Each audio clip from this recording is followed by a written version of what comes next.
Kicking off the list at number 10, we have Squirrel Girl and Wolverine. Doreen Green made her comic book debut in Marvel Superheroes Volume 2, Issue 8. See, back in the early 90s, she was born with these fantastic squirrel abilities, including a tail to complete the picture. In the New Avengers Volume 2, Issue 7, the two of them have a brief interaction that hints that they could have been romantically involved at one point. There's some tension in the air, that's for sure. They're talking about being professional and also how amazing they look too. That's already enough evidence in my mind, but to make things even more interesting, later on in Wolverine Volume 4, Issue 8, Doreen is seen in Wolverine's mindscape with Emma Frost, Mystique, Spiral, and Jewel. This was the sexual fantasies room, so I mean, proof's in the pudding, guys. Number 9, Crystal and Quicksilver. In Fantastic Four, Issue 45, Johnny Storm met Crystal, sister of Medusa, and they hit it off naturally. Johnny thought she was straight out of a fairy tale, and once they showed each other their powers, well, love. Love comes next, of course. The Fantastic Four needed a replacement temporarily while Sue was recovering from having their first child, so this Inhuman, Crystal, was looking to fill that spot. So Johnny and Crystal dated after this, and Crystal was front cover by time Fantastic Four issue 81 rolled around. And then in Avengers 104, after a battle with a Sentinel, Quicksilver gets hurt. So Crystal brought him back to her homeworld to heal him, and while they were there, the two of them ended up kind of falling in love. Everything happens fast in Pietro's life. If I was Johnny, I'd have a few choice words for him, that's for sure. And before we continue on with this list of weird superhero couples, if you want to go ahead and give this video a thumbs up, that would be awesome. It really does help us a lot, especially while we're working from home. Those thumbs up really add up and help us out. You guys are the best, thank you so much. Now let's get right back into this list. Enough of wasting time. Number 8, Toad and Husk. When Toad was amongst the lucky few to have kept their powers after the events of MJ, he didn't save the world one day at a time. Instead, he became a janitor at the Jean Grey School for Higher Learning. He kept the school clean, he kept the kids on track. And then when the Phoenix Force approached Earth, Quentin Quire fell from the sky and Toad leaped far and wide to catch him. This impressed Husk quite a bit. So she quit the school thinking Kitty would just fire her anyways, and then she joined the Hellfire Academy later on, and she kind of made Toad betray the school once they started clicking. She's a little aggressive in her ways, some would say. Relationships have their ups and downs, but this is just another level. Because at the end of this 5-part roller coaster of emotions, Paige didn't even remember the entire thing. Poor Paige. And also poor Toad. I mean, he's gripping that mop tighter and tighter every day. All 5 parts are really fun. This relationship is nuts. I'd love to have Toad come and clean my place, just hang out, keep me in line, you know, he'd be nice. Number 7. Thor and Jane Foster. When it comes to Norse mythology, Thor's wife is Lady Sif. Now in the comics, it's a bit more complicated than that. They were on and off for a while, and I feel like we're gonna get a love triangle in the MCU soon. I mean, it's confirmed that Lady Sif and Jane Foster are both returning in Thor: Love and Thunder. So this could lead to a little triangle of romance, who knows? In Journey into Mystery issue 102, Thor had fallen in love with Lady Sif, so much so that when Sif had been kidnapped by storm giants and ended up as a prisoner of Hela, Thor volunteered as tribute. He actually wanted to trade lives, and Hela was so impressed, she was like, you know what, I'm just gonna let you both go. That's love. I don't know what to do here. And then in Thor issue 236, Sif sacrificed her own life in order to save Jane's. See, Jane in the comics became Thor, but her cancer got worse every time she got mighty and used the powers of Thor. So maybe the reality gem in the MCU has caused some life-altering effects to Jane, and then Lady Sif can somehow be the only one to save her at the end of Thor: Love and Thunder. Wouldn't that be sad? That would be sad, actually. Yeah, that'd be kind of pretty sad. I say this is a weird couple because the MCU has treaded lightly around it. Why Jane is the love interest at all beats me. I mean, the long distance alone, that would be enough for me to be like, nope, bye. Number 6, Kitty Pryde and Colossus. When people say age is just a number, that's like a couple years we're talking about. Maybe you're in your late 20s, you meet somebody in their early 30s. It's not that far off, but it sounds far off. That's what we're talking about when we say age is just a number. When it comes to Marvel romances, the whole age thing is a little gross. It's kind of gross. When the first two met in X-Men issue 129, she's said to be like 13 years old. They're trying to recruit her to go to Professor X's school, and Colossus is like 18 at the time, or somewhere around 20. He's like an adult. Now, in the Days of Future Past storyline, beginning in X-Men issue 151, we see Kitty and Colossus married in that future. So that's nice. I think. It's nice to know that they really are head over heels for each other. It kind of helps, especially when it started with their first kiss during a space mission, and right before they kiss, Kitty even says, gee, I wish I was older, and Colossus is like, so do I, and then proceeds to kiss her anyways. Number 5, Iron Man and Gamora. If you put 2008 Tony Stark in a room with Gamora, like pre-pepper pots, I guarantee you that guy would at least turn on the charm. The idea doesn't come out of nowhere though. I mean, Tony and Gamora, believe it or not, have hooked up before. So the panel starts with Gamora being all coy and cool. She says the line, "Well, you're gonna have to do much better out here." And Tony responds in his classic Tony Stark manner, "I can do better." And then it immediately cuts to Tony laying next to her in bed. They look like they just had the time of their lives. Tony's all tucked in the blanket. He looks shell-shocked. Gamora's pretty chill about it. She's like, "Hey, I'm gonna go back to the bar. See ya." And then Tony's like, "Cool, true." And then after she leaves, Tony lets out the slightest, "Ow." Yeah, you don't say. It's probably gonna be a painful one. Number 4, SpiderMan and Black Cat. Peter Parker and Felicia Hardy, one of the more interesting relationships in Peter's life. Well, rather, Spider-Man's life. And there's a difference here between the two. You'll see. So she entered comics back in 1979 with Amazing Spider-Man issue 194. Now, when she met Spider-Man, they were, of course, both in costume. She fell for him, his charm, his quips. She could tell that he was a kind soul, and she trusted him. It was turning into quite the romance between the two, and eventually Peter felt like the time was right and revealed his true self. He unmasked himself. And she had a tough time accepting the fact that he was just an average kid under the mask. Should have left the mask on, Pete. Rough. I mean, looks really don't matter, but when you're a superhero, it's probably different. This is taken to the next level in the Ultimate Comics. When Black Cat finds out that Spider-Man's just a kid, she literally throws up all over him. So sometimes it's better to keep things a mystery, I think. Number 3, Wolverine and Lynn Sun. This next one happens in the 4-parter Wolverine Manifest Destiny.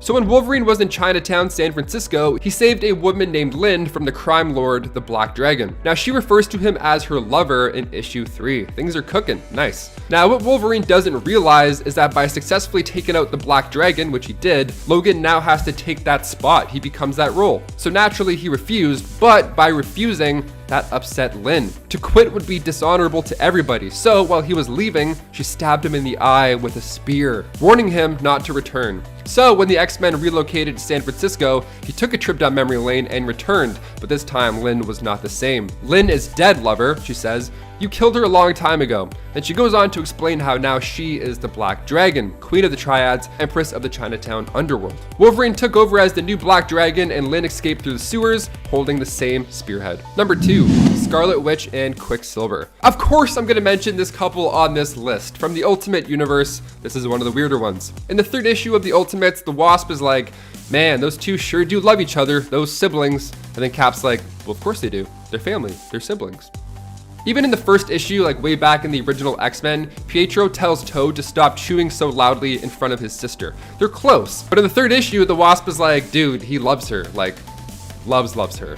And then Captain America makes the same face that readers did at that point. Yeah, that's a weird one. Number 1, Wolverine and MJ. The Ultimate Universe has some interesting elements, as we just heard, and after Ultimate Spider-Man issue 66, it got even more weird when Wolverine and Spider-Man switched bodies. Mesmero switched their bodies, so Peter was like, "Hey man, I really need you to go to school. We've seen these Freaky Friday change-up style movies before. The whole fun is pretending to be the other person and trying to blend in with their lives." That's where the comedy comes from, right? This sounds like a hilarious adventure ready to happen, but while Wolverine was in Peter's body, he at one point ended up kissing Mary Jane. And it's made out like he even wants to date her, like he wants to go further after the kiss. MJ told him that she wants to wait until they're older for that kind of thing though, so thankfully, nothing happened during this change up. But the kiss and the idea in the first place, yuck, you know? Yuck. Coming in at number 10, we have Killer Croc and the Enchantress, a couple that's definitely at least a little weird, but is getting more of an honorable mention slot because they're just so dang cute together. With one of them being a cannibalistic crocodile-human hybrid and the other consisting of 2 magical identities trapped in the same body, these 2 lovebirds found one another while they were both locked in Belle Rev prison and recruited to the infamous Task Force X, aka the Suicide Squad. With Croc even going so far to romantically say, "I want to eat everyone, but I don't want to eat you." This is a couple that managed to show that even supervillains can find a little happiness every now and then. Number 9, White Rabbit and Arcade. This relationship was weird in the sense that it was not very healthy, and both of these two seemed to really only end up together because they were both villains. I also think it's strange that White Rabbit allowed herself to often be degraded and insulted by Arcade when normally Lorena Dodson is a very willful woman who, despite not being being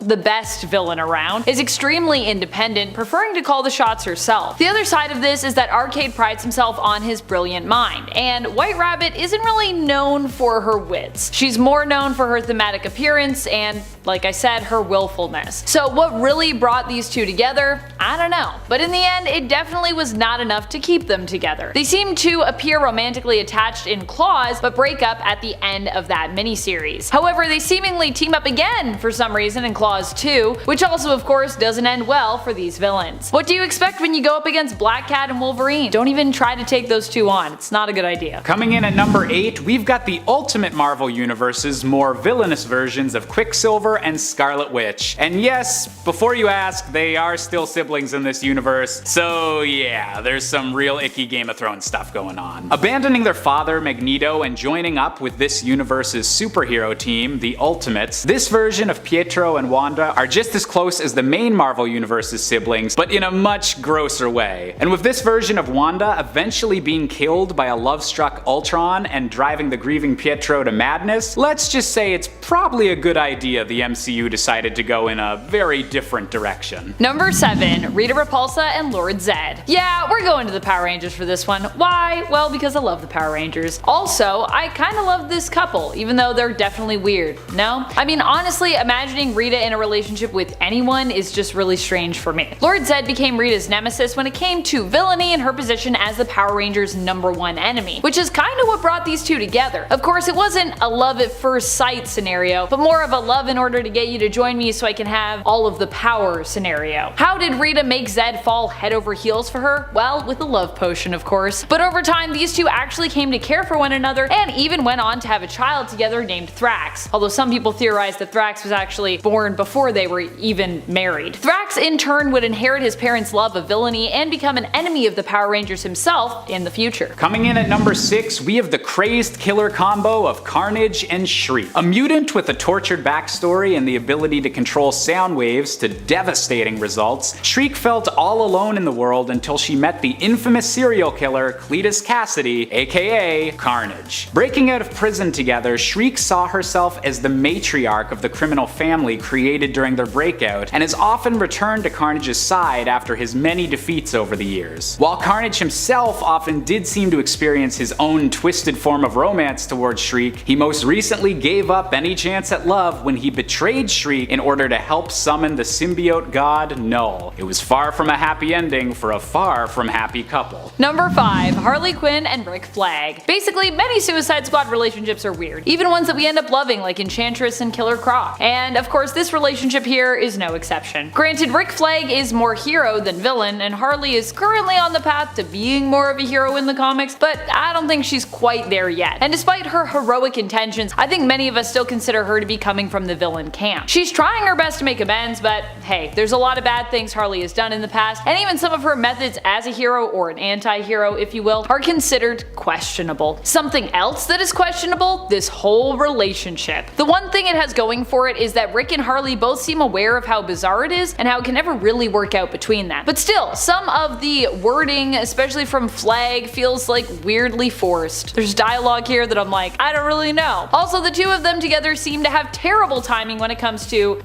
getting intimate. See issue number 18 of the 2016 Suicide Squad, part of the Rebirth continuity, to see what I'm talking about. Coming in at number 4, we have Lex Luthor and the Parasite, although this is a couple that would probably rather forget their brief time together. During a period in Superman's life in which he and Lois Lane were already going through a bit of a rough patch in their marriage, the supervillain Parasite kidnapped Lois and took her place, manipulating her relationship with Clark even further. Part of the Parasite's scheme culminates in him, while appearing as Lois, seducing Lex Luthor into giving the Parasite what he wants, with Lex being none the wiser as to this fake Lois Lane's identity. And while this is pretty yikes from a consent perspective even for a supervillain, both Lex and the Parasite have since worked together on various supervillain related schemes, so who knows, maybe those two just treat it like an awkward night between flirty friends. Let the record state, I ship these two baldies. Number 3. Enchantress and Keep. These two are very strange together. Marvel's Enchantress ends up creating Keep in order to battle Thor. As such, being her creation, Keep is also kind of like her son, but then she also gets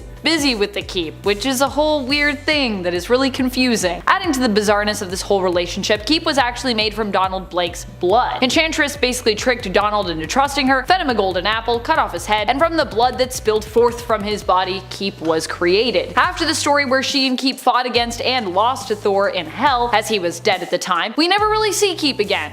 So that's that, I guess.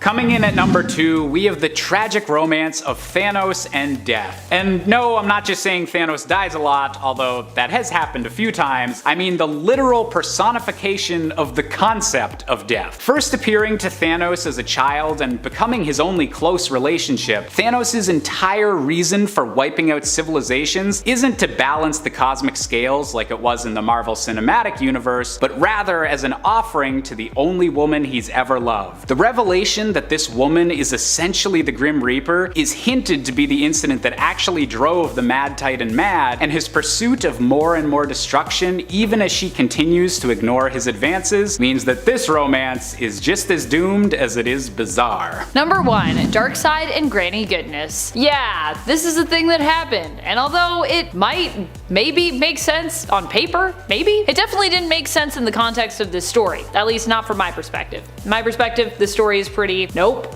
But hey, you might like it, and that's okay. This all went down in what I believe is a non-canon 6-issue miniseries following the Female Furies, titled simply Female Furies. Here we learn of all the oppression the Furies suffer on Apokolips because they're women, which based on what we know about the Furies in main continuity doesn't make a lot of sense. Part of the reason why this is definitely not a main continuity story. As some of the fiercest warriors on Apokolips, the Furies themselves are women and are treated as equals. You see, as some of the fiercest warriors on Apokolips in the main continuity, the Furies themselves are women but are still treated as equals. Granny Goodness is also presented in a different light, and it is heavily implied that she is forced into a sexual relationship with Darkseid in order to maintain her position of power. Yeah, that's a thing that happens. Even then, she and the other women warriors are constantly undermined by the men. As I said, it's not in continuity or canon, at least I really hope it isn't. But even then, it still feels like it's reaching, even if it was non-canon. And we don't need a consensual, let alone a non-consensual relationship between these two in any continuity, I think. Are you with me or are you against me? Let me know in the comments. Number 10. Sabertooth and Mystique. Did somebody say toxic? Take one highly violent beast man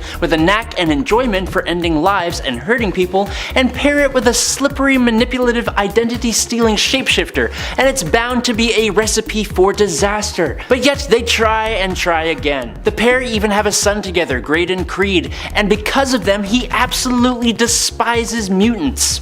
Way to go, Mom and Dad. Their relationships together almost always include some kind of mental or physical torment, and I hope to the one above all that no one has these two as their couple goals. Number 9. Cyclops and Madeline Pryor. So you're Cyclops, right? The red-headed woman you love, Jean Grey, she goes cray-cray and ends up apparently de-lifing on the moon. You're distraught, broken up. You leave your team of letter X themed compatriots, and then along comes another fiery red-headed woman who is the exact copy, some could even say clone, of your long-lost love. What do? If you said marry that lookalike at the drop of a hat, then yes, you really are Cyclops. The Mr. Sinister created clone of Jean Grey, Madeline Pryor, got married to this heartbroken Cyclops within like a month. And they even created a little baby in the form of Cable. Then what do you know, Jean Grey shows back up and Cyclops drops his new wife and the baby about as fast as he married her. Cyclops, you giant weirdo. Number 8. Angel and Husk. A few entries on this list have to do with age differences, but most of the other couples who have a huge age gap at least have a tiny bit of decency. The same cannot be said for 30-year-old Warren Worthington III and his 19-year-old girlfriend, Paige Guthrie, otherwise known as Husk. The age difference is large for sure, but it's not the biggest gap we've seen. The real problem comes with an extremely uncomfortable moment in Uncanny X-Men number 440, when Warren and Paige fully give in to their love for each other. In the sky.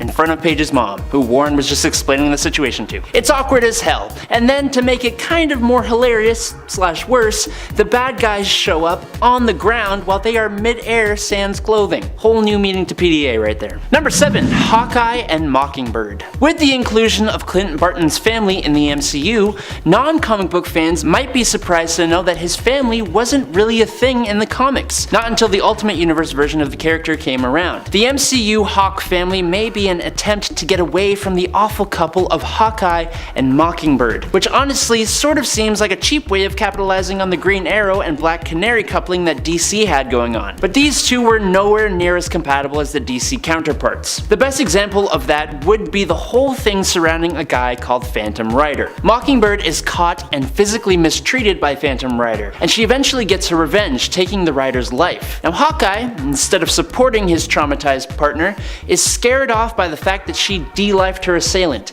and he splits up with her. While that could maybe be understandable, it all got retconned so that Mockingbird actually got with Phantom Rider by her own consent. So then, when she took his life for seemingly no reason it seems, Hawkeye just used the killing as an excuse when the real reason was because she cheated. Kinda weird. I don't know. Number 6, Havoc and Nurse Annie. This one is kind of just strange to me. For starters, this relationship is based on nothing other than a nurse doing her job. When the mutant Havoc was put into a coma, his nurse, Annie Gazikanian, whose name I think I utterly butchered and who I shall now refer to as Nurse Annie, was the one who cared for him. During the time she was caring for Alex Summers, she actually fell in love with him and even moved to the Xavier Institute to continue that care. I should also add, Nurse Annie was particularly anti-mutant, being pretty passive-aggressive at times with that sentiment too. So it was interesting that when the Summers brother came back too, he reciprocated the love that this nurse imparted on her unconscious patient. So much so that he even left his fiancée, Polaris, a fiancée whom he had a great relationship with that no one had a problem with, who is the daughter of an incredibly powerful mutant, Magneto. A fiancée who he not only left, but left at the altar to pursue a relationship with a mutant disliking nurse who even occasionally went about kissing Bobby Drake. Can you imagine how long Havoc and Nurse Annie lasted? That's right, not very long. Number 5, Rogue and Magneto. I always think of Rogue being with Remy LeBeau, Gambit. The relationship is iconic. It has its issues, but it endures it all. Her relationship in the Age of Apocalypse story, however, I do not like. Age of Apocalypse was an awesome alternate dimension story, and I love it. Except for this one thing that just makes me uncomfy. Rogue in this world is a freedom fighter working with Magneto's X-Men, and her friend, Wanda Maximoff, passes on. She makes a promise to be a companion to the Master of Magnetism himself. The two grew closer and closer. This young woman and the 60-year-old leader of the team. So close so that she even chose him over Gambit, leaving Gambit to pass away. She then married Magneto and even had a son with him. She married her best friend's dad because said friend's dying wish was to be his companion. I don't care if their powers cancel each other out or whatever the reason is. It's weird and it's strange and it feels unnatural. And I ain't here for it, people. I ain't here for it. Number 4, Multiple Man and Sirin. How can you trust a man who can be in multiple places at once? That's honestly all I should have to say, but for context on why you actually can't, the mutant Jamie Madrox, otherwise known as Multiple Man, was in a relationship with the daughter of Banshee, Teresa Cassidy. And one fateful night he got much too intoxicated, and using his abilities he was able to have conjugal experiences with both his wife and another woman, their teammate Monet St. Croix, or M, at the same time. And then he completely forgot which one he had been with. For some reason, Teresa forgave him, but then she got pregnant, with the baby turning out to just be another multiple of Jamie, who was then reabsorbed back into Jamie's body. What the hell? Number 3, Ultimate Quicksilver and Scarlet Witch. We don't want any of this here, please and thank you. Look, Wanda and Pietro Maximoff have been close, always. It's led to some truly awesome and horrible comic book moments. There's no doubting they love each other as siblings, and that didn't need to change, okay? I understand Marvel was making its Ultimate Universe in a way to make it more realistic and to make their characters just as hateable as they can be without losing readers' interest. But this was just as unnecessary as having the Blob eat Janet Van Dyne. And then you made Wolverine, who was hinted to be their father, come and do some creepy spying on the weird brother-sister couple enact. Why, man? Why? Number 2. Ant-Man and the Wasp. Probably the only relationship on this list that actually ended a comic book character's comic book career. This relationship was bad from the beginning, and that can largely land on Hank Pym's increasingly tiny shoulders. Or large shoulders if he's growing, I don't know. From the moment comic book fans saw him strike his wife and partner, Janet Van Dyne, there was no real saving him. Comic book sales for Ant-Man even took a dip after it happened. Just take the fact that he actually kidnapped her to try and get the relationship to marriage in the first place, and the fact that it worked, and you gotta know this is a bad duo. Sure, Hank Pym has a whole host of mental problems that leads to his codependency and the psychological and physical mistreatment he inflicts on his on-again, off-again lover. But the Wasp, she should absolutely know better than to stay with this lunatic. And in at number 1 is Norman Osborn and Gwen Stacy. This is 100% the creepiest entry on this list, and I don't care who you are or what you say. The Spider-Man story, Sins of the Past, contains within its strange pages the revelation that Gwen Stacy, Peter's former lover and a teenager, was having an ongoing affair with Norman Osborn, the Green Goblin, a very creepy, full-grown man old enough to be her father. Not only was she even having an affair, it even resulted with Gwen secretly giving birth to twins. Twins that became a pair of assassins. I do not recommend reading this story because all you'll be able to see when you close your eyes is the incredibly creepy image of Norman and his Green Goblin face as he is laying on top of Gwen. I can't talk about this anymore, I'm getting the creeps. Let's wrap this up now, please. Now, starting off the list today, the 3rd volume of Secret Avengers is an interesting comic. Honestly, it's quite good, but something I don't believe I will ever come to understand is how we got a plot line that saw MODOK, the mechanized organism designed only for killing, becoming part of the Avengers, and then he saves the day by crushing hard on the at-the-time director of S.H.I.E.L.D., Maria Hill.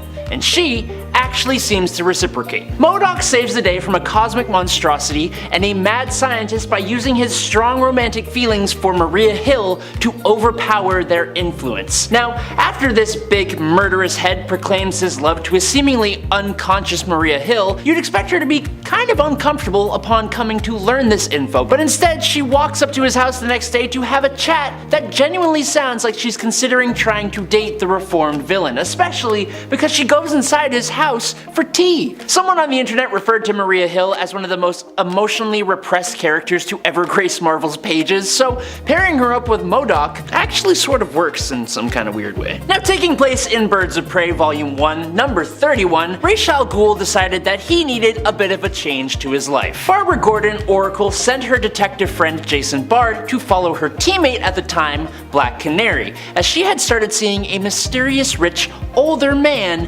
and Barbara was worried that something wasn't quite right. That was some great Bat Family intuition, as that rich, older man turned out to be frickin' Ra's al Ghul. Ra's was masquerading as a count and wanted to seduce Black Canary into marrying him and joining the League of Assassins, which, okay man, you do you. Now, Canary, really weirdly, was actually pretty into him at first, but the relationship took a bit of a turn when she found out about his goal of manipulating and turning her to the dark side, and so naturally, she rejected his advances. Instead, Ra's tries to change her mind by stealing her away and taking her to the Lazarus Pits in hopes of destroying her mind and making her susceptible to his advances. Now, luckily, Oracle arrived in time to stop Ra's al Ghul, but in the ensuing battle, Laurel, Black Canary, was injured. Barbara put her into the pit to save her, and as a side effect, Black Canary regained her canary cry, which is a good thing. Now, although she is better known for her long-standing relationship with Daredevil, Electra and Frank Castle, the Punisher, once became a power couple. Which is so weird because, let's be honest,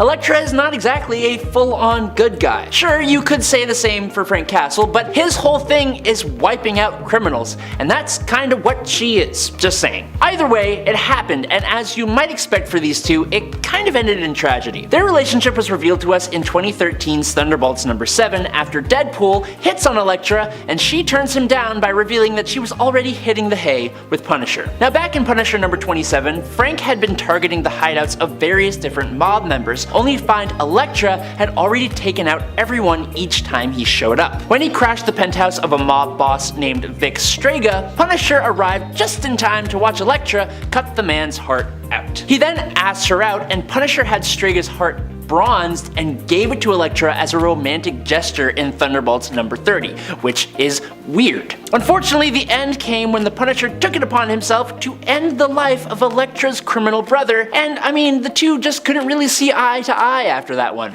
Not sure why. Now listen, no one will ever love you as much as you love yourself. Or at least if you're someone as insane as Harley Quinn, that is absolutely the case. Proven by the fact that she actually dated herself from another universe. Taking place in the miniseries Harley's Little Black Book, which actually detailed a few of Quinn's weird relationships like the one with Lobo, Harley Quinn found herself in a romantic situation with herself. Specifically, the version of herself from DC's Bombshells, who was honestly drastically different from the main universe Harley at this time. Them being so different from one another made it a little bit less weird, but it's still kinda weird. It kind of almost reminds me of Loki falling for Sylvie in the Loki TV show, although Harley's Little Black Book definitely came way before and was way less serious. Now moving on, while the Scarlet Witch is known by many to have had her biggest love interests in the form of Vision and even Wonder Man, when she first ever joined on the Avengers, she actually had a big old crush on Captain America. This was pretty quickly forgotten about in place of Vision coming into her life, but way later on, Wanda and her early crush Capsicle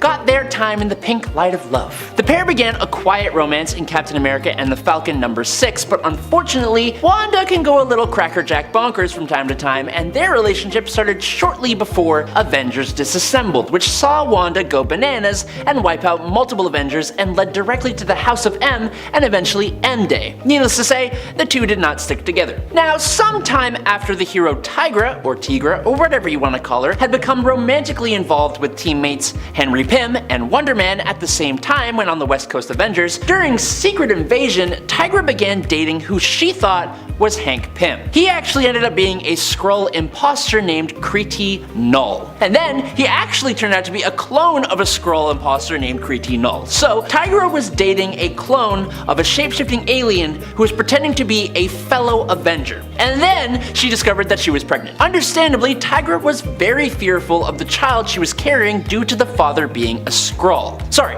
a clone of a Skrull. She did eventually give birth to a healthy, normal baby boy named William. Normal in that he was also kind of a cat person. William is genetically Hank Pym's son, so Tigra took him to meet his sister Nadia Van Dyne at her birthday party. When the real Hank Pym returned, he had no memory of the relationship or any clue that he was now technically a father, but unlike a lot of relationships in comics, Hank and Tigra embarked on a real, mature relationship where they even discussed their hopes and fears and expectations of each other, and from that point could move on to build a future together. But alas, the relationship was pretty much forgotten after the cancellation of Avengers Academy, where most of it took place. Now listen, sometimes the best and most impactful of romantic partners walk into our lives through mere happenstance. And other times, that fateful romantic partner is quite literally the devil, and that unfortunately is what happened to the mutant known as Magma. During the Fear Itself event, when the New Mutants were trying to get to the Norse realm of Hell, that is spelled with one L, to help Hela and Danny Moonstar, the mutant Cypher had his own powers somehow fail him,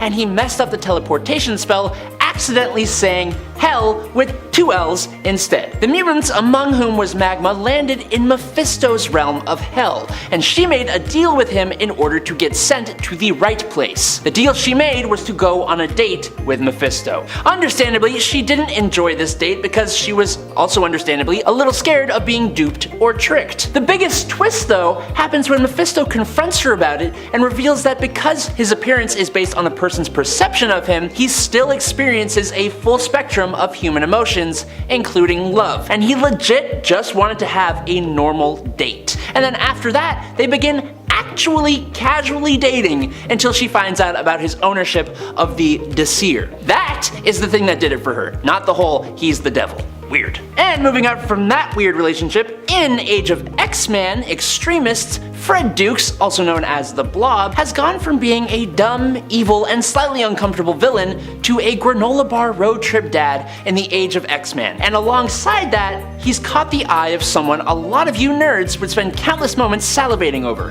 Psylocke. Don't lie, I know it's true. Now this new Blob and Psylocke are a pairing that actually works way better than you might think. But for those of you wondering why or how this happened, the writer of this comic, Leah Williams, actually answered that for us. Responding to a Redditor who asked the very question of why or how Psylocke would end up with the Blob in AOX, she's not in a really good mental place before AOX considering everything, and then being brainwashed on top of that for the storyline of AOX isn't going to make things any better. She sort of feels like she's lucid dreaming. She's distant, aloof, and dreamy, but Blob in AOX is very different because of how this world affected him. He's warm and goofy and a bit of a daydreamer. Betsy immediately connects with his unabashed sense of self because it's something that she is lacking at that moment, and that's before she becomes fascinated by his attraction to her. She's looking at herself through his adoring eyes and using what she finds there to inform her sense of self. And there you have it. That's actually rather sweet.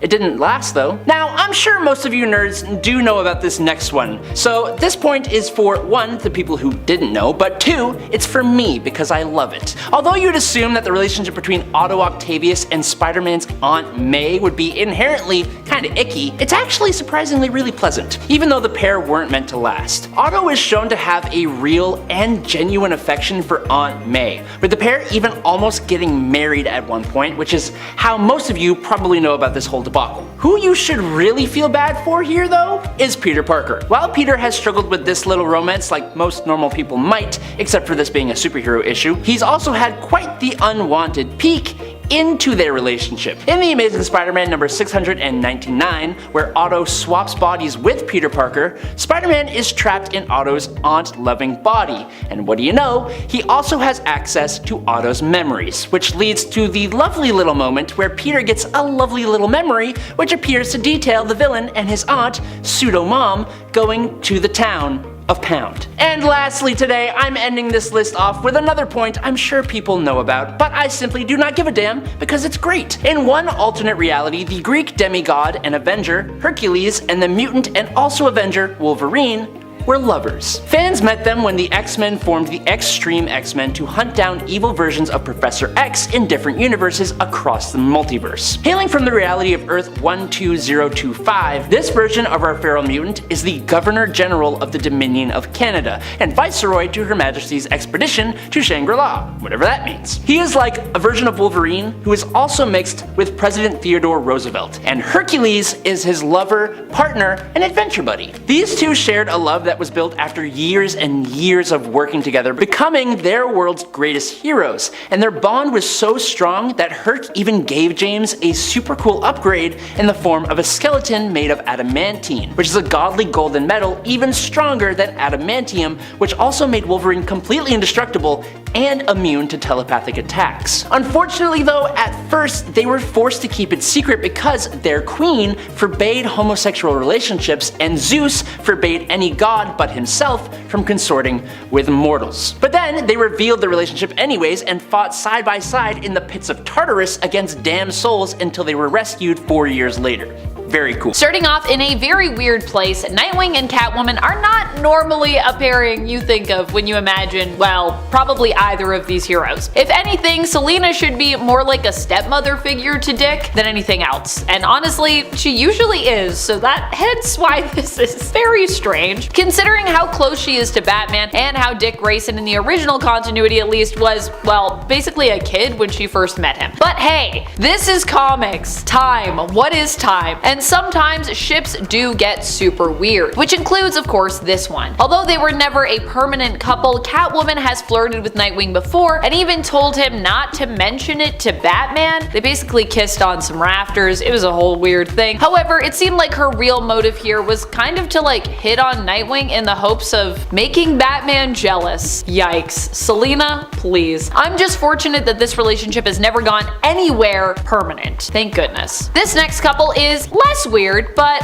still pretty weird. Honestly, what is the weirdest couple that you can think of? Let me know in the comments. I want to hear about it. And let me know if you think it's more or less weird than this next one, or than the last one. The last one was pretty weird, to be honest. Power Princess and Hulk are maybe not a pairing you would have guessed would have been on this list, but honestly, when I think of these two characters, their being together, for a night anyway, does make sense given what I know of them. However, it should be noted that they had to travel to a different dimension to make this happen. Power Princess ended up up coming to the Ultimate Universe where she met Ultimate Hulk, and after fighting him, slept with him. At least it's very heavily implied. There have been a few different versions of Power Princess for those who aren't familiar with her. This one hails from the Squadron Supreme and is basically a Greek goddess, also going by the name of Princess Zarda. She's basically Marvel's version of Wonder Woman. If you were thinking that, yeah, she's basically that. And she initially had a relationship with Squadron Supreme member Hyperion, who was basically Marvel's Superman. Or one of them anyways, they kind of have a few. Meanwhile, Ultimate Hulk is like 616 Hulk, but usually more raunchy and also gray. Hence why, although this is weird, it kinda does make sense. Heading over to the animated world of DC, this next couple is one that surprised me personally when I heard about it. Now you gotta keep in mind I'm coming from the comics here. I've heard of Superboy and Wonder Girl, but I never would have expected Superboy and Miss Martian to be a thing. I guess they do have a similar past when you consider that Miss Martian is an alien from another world, one of the last of her kind, and Superboy is a clone of an alien who was the last of his kind. So I guess close enough. These two were a strange pairing in the Young Justice animated series, and while some honestly love them together, others were also somewhat caught unawares and confused by this pairing in the series. What's even more bizarre is that this controversial ship was made canon in the comics recently when the two also started dating in the main comic book continuity as well. While many of the Young Justice relationships are not quite as concrete, I would say, this next relationship was honestly quite serious. Kitty Pryde and Star-Lord were such a serious couple that they literally almost were married.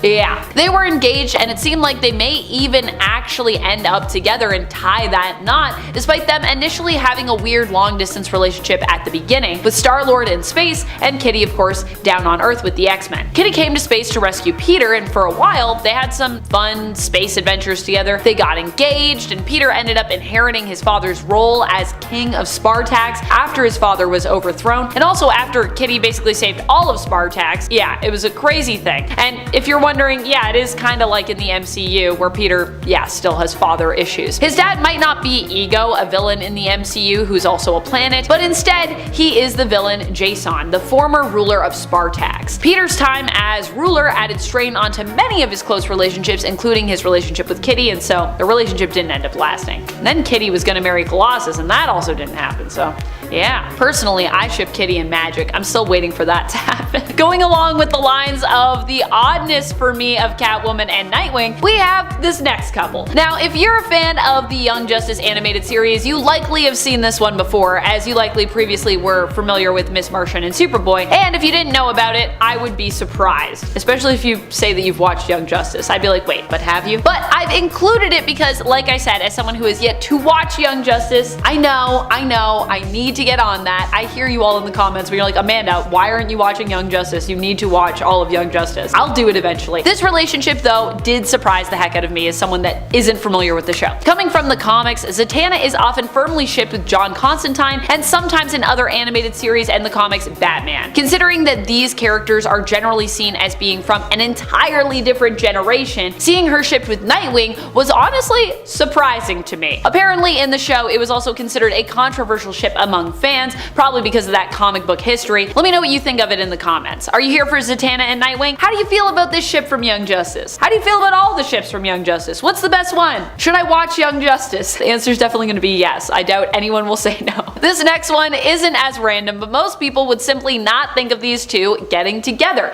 But when you think about Wasp, honestly, it kind of seems possible. Seems like she kind of has a type. And when you think of Tony, well, I mean, his type is mainly just attractive ladies, of which he knows many. So honestly, kind of makes sense to me. It's not surprising that these two really got together. Also, they're both superheroes and Avengers, so they have that in common, as well as, of course, years of history working together, so they would know each other pretty well, you'd think. Still, this romance did end up feeling kind of random and shoehorned in, which is why most people probably don't think about it and forgot that it happened, or didn't know at all. That and the fact that Janet is so romantically linked to Hank Pym in our minds, even though their relationship ended up being honestly honestly pretty toxic, so. In the comics anyways. Not in the MCU, thank goodness. Coming up is a couple that surprisingly had quite a controversial relationship. Shazam and Stargirl is one that probably makes a lot of sense to folks out there, but it was actually considered to be pretty taboo when it first happened. At least in the superhero community, it was. This is because not everyone knows that Shazam, or Captain Marvel as he was formerly known, is Billy Batson in disguise. Most people think he's a grown adult superhero, although with how he behaves sometimes, it's odd that there aren't more people who are honestly suspicious of this really, but hey, I digress. Stargirl, however, doesn't have an alternate form. She always appears as her true age, looking like a teenage girl because, well, she is a teenage girl. And I think you can see where the issue comes in, despite the fact that Billy and Courtney were actually around the same age. If not, actually I believe they were the exact same age. I think they were both 16 when they kind of started getting together. Their blossoming romance though had to be cut short when Billy refused to let slip the truth of his secret identity. To put his fellow heroes at ease and maintain his secret, he just basically decided to cut off their relationship. Although I think he also left the JSA after that, the Justice Society of America, so I don't know. Seems like a weird choice. But I guess, you know, probably shouldn't do that if you're going to tell people, I'm actually a teenager, it's fine. It's still a weird thing, even if you are a teenager, to be honest. I was surprised at how well this next, very randomly seeming couple worked. She-Hulk is the character that I know quite a bit about when it comes to her romantic history. I've done a few videos talking about She-Hulk here on the channel and her romantic past, but this is a relationship I never would have guessed would have worked for her, and yet it really kind of did. Honestly, when I was reading this comic, I was like, wow, what a random pairing. There's so many other people I'd rather see She-Hulk with, but they won me over in the end. This relationship comes to us from the previous 2021 She-Hulk series. I think Marvel relaunched She-Hulk recently. I think there's a new 2023 series or something like that, but it's with the same creative team though. I need to go and read it. I need to get caught up on my She-Hulk, so pardon me. So we're back to one now and back to Sensational She-Hulk. That's the new title for the relaunch, but the new old title. But in the previous run by the same team, we saw Jen return not just to her job as a lawyer working to defend superheroes, but we also saw her return to having a relationship with a character who was long believed to be dead, Jack of Hearts. And this time their relationship was not just as colleagues and friends, it gets quite romantic. How is this possible given Jack's powers? Well, they've actually been nullified, which means that he can touch Jennifer without having to worry about interfering with her gamma radiation, because that was a whole issue, especially the last time they were together, and it's recapped in the comic as well for you if you didn't know about it. And honestly, Jack's romantic, kind, and gentle nature works really well with Jennifer's sensitive yet very like go-getter, like kick-butt attitude. I actually really liked them together in the end. Next up is a relationship that recently resurfaced. Dick Grayson wasn't always Dick Grayson, in case you forgot. If you did forget, I'm sorry that I have to remind you about this. There was a time when he forgot who he was and he went by the name of Rick. It was during this time that he had a romance with Bea, a bartender, or Beatrice. Well, neither of them ever felt fully comfortable opening up to each other, and Rick was somewhat unable to, due to his, of course, his memory loss. It was recently revealed in the Nightwing series that Bea had her own secrets. Turns out Bea was the adoptive daughter of Reuben Blood, the quartermaster of the Hold. The Hold is a secret seafaring organization and bank, a very secure bank, which also guards some of the most valuable treasure in all of Bloodhaven. Recently, the quartermaster was killed, and it was revealed that Beatrice was actually his daughter, Bea Blood, or Captain Blood, and in learning of her backstory, we discovered there was more to Nightwing's ex than meets the eye. I'm excited to share this final couple with you. And also, it's reminding me again how I really need to read through all the Jed MacKay Black Cat stuff. Honestly, it just looks so good. Fun fact, Black Cat is another one of my bi-babes in the comics. What is a bi-babe, Amanda, you may ask? A bi-babe is a bisexual character who is also a babe. Spoiler alert, most bisexuals happen to be babes, whether they be men, women, or any other gender. Just FYI.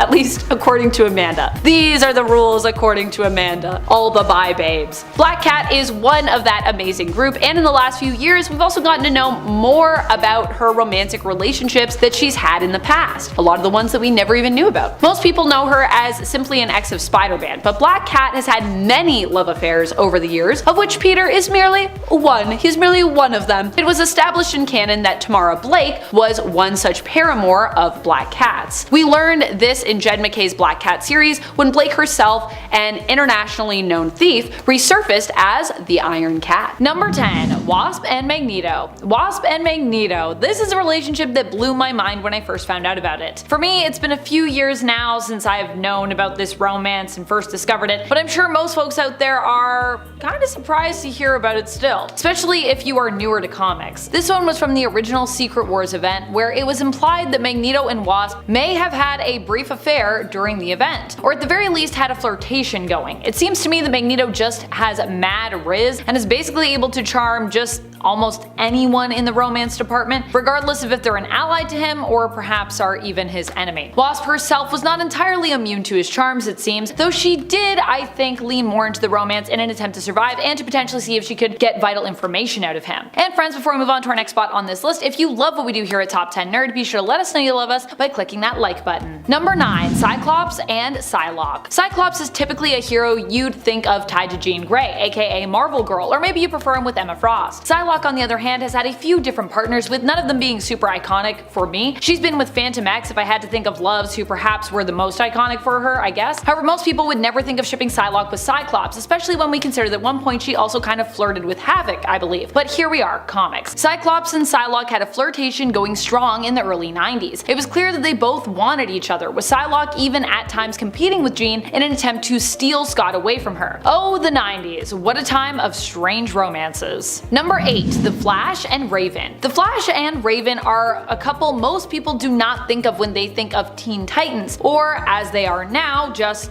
Titans and their romances. The Flash and Raven are a couple most people do not think of when they think of romances in regards to the Teen Titans, or as they are known now, just Titans. Currently in the comics, Wally is married to the love of his life, Linda, and they also have their 2 kids back. And Raven is currently with Beast Boy in a very loving and accepting relationship on both sides, based on, what I've seen so far anyways. Both have sturdy partnerships that are basically relationship goals for many of us out there, I imagine. But there was a time when it seemed like Wally and Raven could actually be an item. However, it should be noted that mainly Raven was the one who wanted it to be with Wally, and Wally was kind of rightfully terrified of Raven. Needless to say, the romance didn't end up blossoming into anything. Number 7. Iron Man and Hellcat. Iron Man and Hellcat are another couple that most people don't think of when they think of either of these heroes. I mean, I know I didn't, at least not until recently, not until I saw it happen, and then I was kind of like, wait, what? Well, everyone has likely been talking about Iron Man and Emma Frost lately. Before that was going on, or rather I guess kind of in between when that was going on, Hellcat and Tony almost ended up engaged. Yeah, and can you imagine learning that you were almost engaged to someone and then they ended up marrying someone else? Sounds wild. Although also that sounds like comics. Granted, Hellcat was the one who turned Tony down. She did love him, she just wasn't ready to be married again, and considering her history with marriage, I gotta say, I get it. Number 6. Storm and Doctor Doom. For those who don't know about this bizarre flirtation, which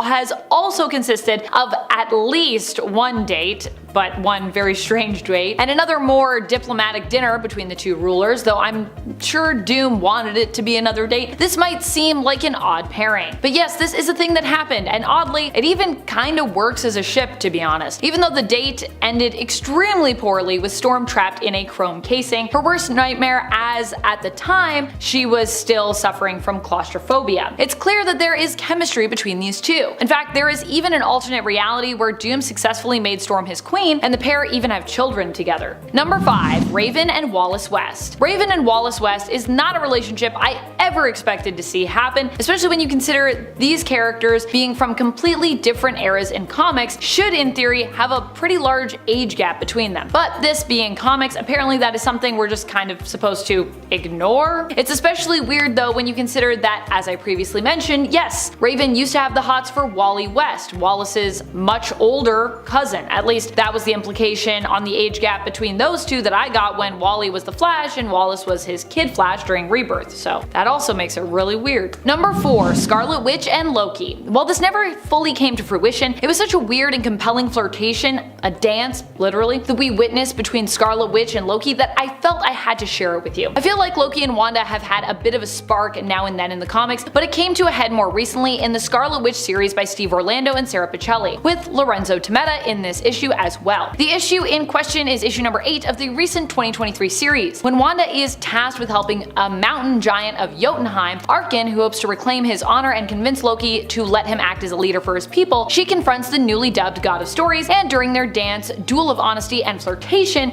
the two seemingly realize they have more in common than both of them and us, the readers, might at first suspect. However, in the end, Wanda ultimately decides that their relationship cannot proceed because she still cannot trust Loki to be honest with her, as she observes that he still sometimes struggles with being honest with himself. Honestly, touché. Number 3, Superman and Hope. Superman and Hope are a couple that most people don't think of when they think of Clark. This is because most people either think of Superman and Lana Lang, or more commonly Clark and Lois. Hope, however, was a recent dalliance that Supes had from his long-standing romance and now a rock of a marriage with Lois. She was a Green Lantern that Superman ran into when he was basically stranded away from home. The two had a romance that lasted honestly quite some time, but Hope, who was a Green Lantern, although at first she didn't know it, wasn't willing to part with Clark. And even when a viable way home was found for him, she actually fought to try and keep him by her side. However, he did make it home in the end, and of course made his way back to Lois and she to him, despite the strain Clark's time away put on their relationship. Number 2, Jean Grey and Pyro. Jean Grey and Pyro are a romance you definitely wouldn't expect to see in the comic. But in the first volume of the Marauders comic series, this couple did appear, albeit only in an illusionary world that Emma Frost basically created to prevent Yellowjacket from fully infiltrating Krakoa. Instead, this was a fantasy that Emma chose to feed the villain, who had hitched a ride inside Pyro following a run-in with Homines Verende. In the illusion, Pyro returns to Krakoa, where Jean is seemingly waiting for him. The two kiss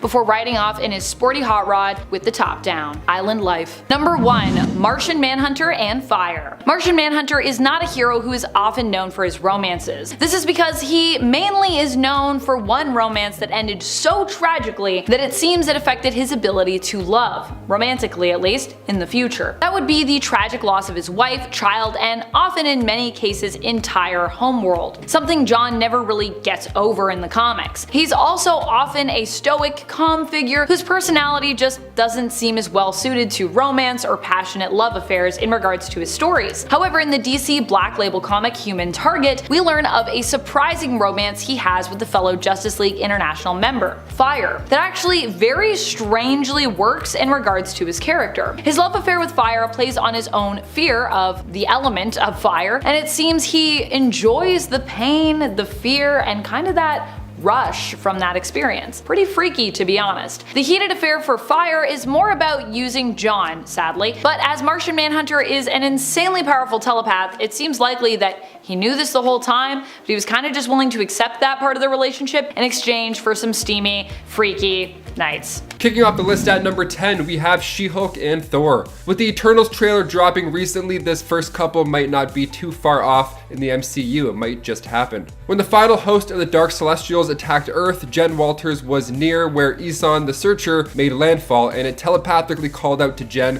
for help. Now the Celestial gave Jen more gamma radiation after that, so she was stronger than ever at this point. Now cut to issue 8, she's a full-on savage. She's literally in savage mode, not just how the kids say savage, it's literally, she's a savage Hulk at this point. And by issue 11, she was pretty involved with Thor. Now it wasn't a great start to the relationship though, because Jen was actually fully convinced that Thor only desired her because of her newfound Hulk strength, and it wasn't actually Jen Walters that he was attracted to. Although he says otherwise, but it's a little sketchy. Number 9, Ultimate Hulk and his 39 girlfriends. The Ultimates are a pretty awesome time. In part 1 of this list, I mentioned Quicksilver and Scarlet Witch from the Ultimates, which was a little yuck, to say the least. The Ultimates are a little bit more risque, if you will. And in Ultimate Wolverine vs. Hulk, we see a side to the Hulk that's less angry and more, well, you probably can guess by the title that I said. Now it starts with Wolverine getting ripped into two. He has to crawl himself back together. It's absolutely brutal. So Nick Fury has sent Logan to eliminate the Hulk, and so far it wasn't going as planned.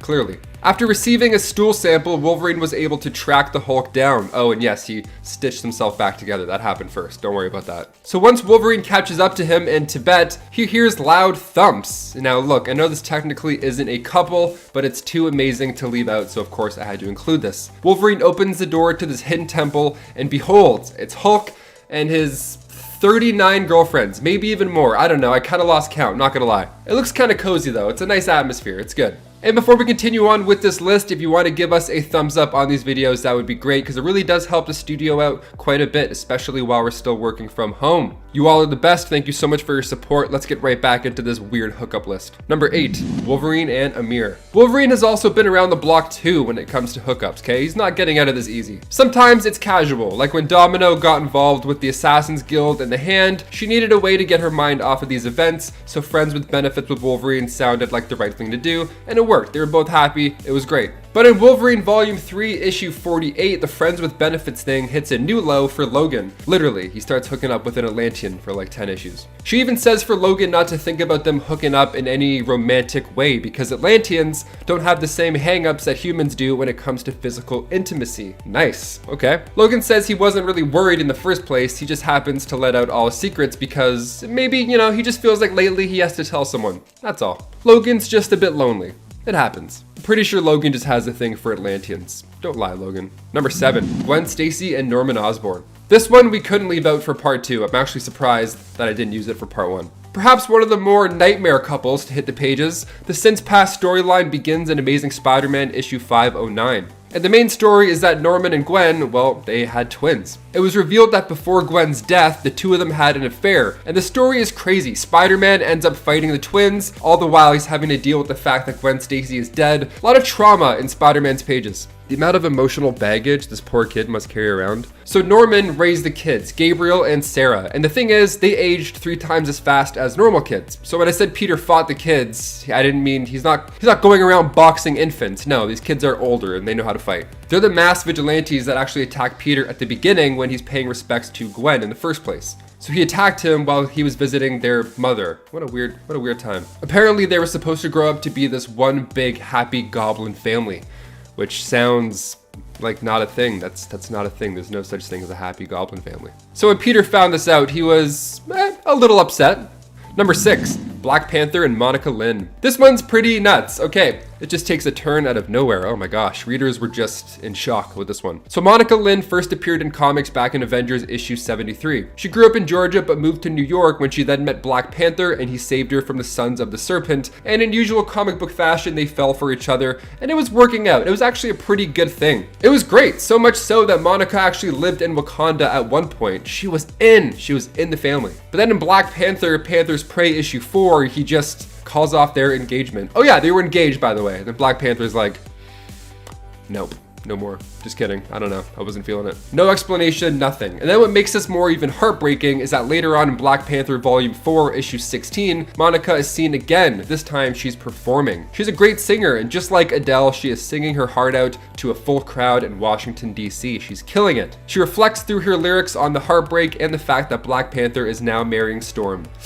Knew there was a reason behind his actions. Turning tragedy into art.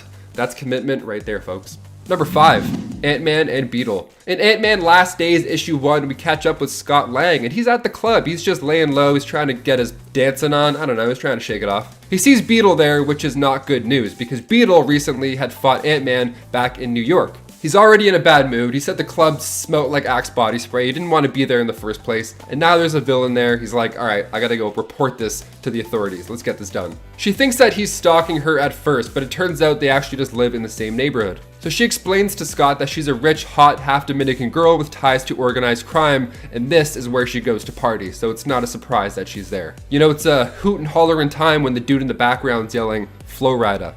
That's how you know you're in a sick place. But she admits to Scott that she's attracted to the way that he fought back at Stark's place, you know, when she tried to kill Iron Man, back when that happened. So they grab a drink and they chat about life and the Avengers and all that jazz, and then Scott reminds himself of something that Captain America told him. If you want to be an Avenger, you can't sleep with a supervillain. And the very next page, we can confirm that he did not follow that rule. Just a naked Scott Lang, just a dude with an APAC wearing an Ant-Man helmet. What a sight. What a sight to see. Number 4, Black Widow and Spider-Man. This one is...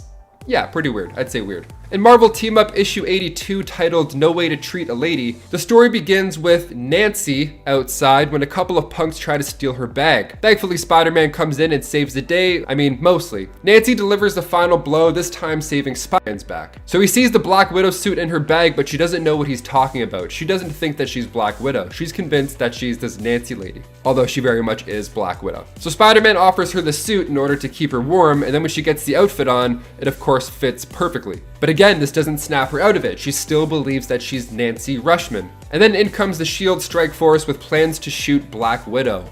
Not good. So Spider-Man gets grazed by a bullet during all this madness. And just then there's a moment where Nancy's body acts by itself almost, like a reflex. She lunges towards the strike force member and takes them down with ease. Confused how she did so still. So they end up sticking together for a bit, and then in issue 84, Nancy decides that they're close enough and she goes in for the kiss. She likes him, but in Spider-Man's words, it was the wrong feelings in the wrong place at the wrong time, and I couldn't agree more. So in issue 85, her memory finally comes back to her, and after saving the day, Black Widow confesses to Peter that Nancy and him had something special, but she is in fact not Nancy. Close, Pete. Pretty close. Number 3, Winter Soldier and Black Widow. Around the time of the Cold War in the Soviet Union, Natalia trained Bucky Barnes in the Red Room alongside other students. She and Bucky hit it off. I mean, they had a lot in common. The whole Russian brainwashing, assassin skills, Natalia working for the KGB, the whole super soldier thing, they had a lot in common. It was dark stuff, but still stuff they had in common nonetheless. They were great for each other during this time. They made each other feel like they were more than just assassins. They found love, the true meaning of life. Then they get brainwashed, sent on a mission, break some necks, come back, forget about it all, and then fall in love again. It was a nice circle. So without knowing it, they both had quite the history in comics. And in the MCU as well, Natasha says a line to Bucky after he escapes in Civil War. She says, "The least you can do is recognize me." Now, is this her about getting shot from the brainwashed Buck earlier in Iran? Or perhaps will we see a flashback to her training days with Buck back in her solo flick? More Bucky, let's do it. Number 2, Captain America and Sharon Carter. If we're talking about relationships in the MCU, then perhaps one of the most weird ones to come out of it is Sharon and Steve. See, Captain America was in love with Peggy Carter since he was a little guy back in the war. And then years and years later, when he's an established Avenger, she's much older and they're still in love. Even until she passes away, they're still in love. And then the next movie, the dude's making out with Sharon at the airport, just like that. Even the actor who played Peggy, Haley Atwell, said at Comic-Con that she's not a fan of the new couple. She says, "I just feel like I wouldn't want to date my great aunt's guy. It just feels like it crosses an incestuous boundary, and Peggy just died." Yep, you couldn't have said it any better. In the comics, when Cap first went on a mission to take Batroc the Leaper down, Sharon was by his side and the two hit it off then. She's actually one of the first people to learn about his alter ego, fun fact. Cap is honestly insane in the MCU. I mean, Peggy and then Sharon, and then time travel again, and then Peggy again. The dude, like, just swipe left. There's so many fish in the sea, just swipe left. There's so many apps. Number 1, She-Hulk and Tony Stark. This one we can find in She-Hulk issue 17. It's pretty, she brings up a good point. So Tony at the time is a director of S.H.I.E.L.D. and Jen Walters at this point was an agent of S.H.I.E.L.D. And it all started with a debriefing. Now, it might have been the most unprofessional debriefing of all time. There were no PowerPoints, there were no conference calls, there was nobody else really. It was just Tony saying that he wanted to talk to Jen alone. It's really unprofessional. Clay Quarterman's upset about this, but he's only upset because he feels like he should be the one in there, if anybody. Just totally missing the point. The next few pages, it cuts to Jen and Tony in bed, just like earlier with Ant-Man and Beetle. Jen brings up a pretty good point here. She asked Tony that why when he sleeps around, everybody calls him a player and he's like Mr. Cool Dude with sunglasses, but when she sleeps around, she's called much worse things. She says it's a double standard, and honestly, I have to agree. But right before Tony can even respond, they're called to action when the ship is attacked. Kicking off the list at number 10, Tony and his suit. Okay, Tony and his crazy super suit are one unit. That's the whole point in the movie Iron Man 2. Tony was called to testify before the United States Senate Armed Services Committee, and Senator Stern demanded that Stark hands over his armor for military use. Now Tony responds saying that his suit and him are the same concept, and to give it over would be to turn himself over in a way, which is not gonna happen. It's part of him, right? So in Iron Man Volume 3, Issue 29, we see this part of him get a little bit weird. The suit became self-aware and it was jealous. They would have arguments like a real couple, and the suit wanted private time with Tony. It even said, it's like, hey, you wanna Want to get the hell out of here or what? What's up? Like, imagine if your hoodie was like, hey, what do you say we get out of here? I don't know, this place is kind of crowded. The suit is obsessed with Tony, it's weird. So when Miss Fujikawa came by, the suit actually interrupted them. The suit didn't want them to talk or flirt or anything like that. He's like, sorry, hey, what? You should get out of here. Sorry, Tony, who is this? Let's get out of here. Now, of course, it ends in a cool Iron Man versus Iron Man type fight, but the tension between them was weird, and we kind of got this on screen, or we almost did, at least, in Iron Man 3, when Tony's suit woke him up and pushed Pepper off. That was weird. I was nervous that it was gonna be a this type scenario, but thankfully the whole movie was a mess, so it didn't really matter. Number 9, Scott Summers and Emma Frost. Cyclops loves the telepathic type, so this exact scenario could get him in quite the pickle.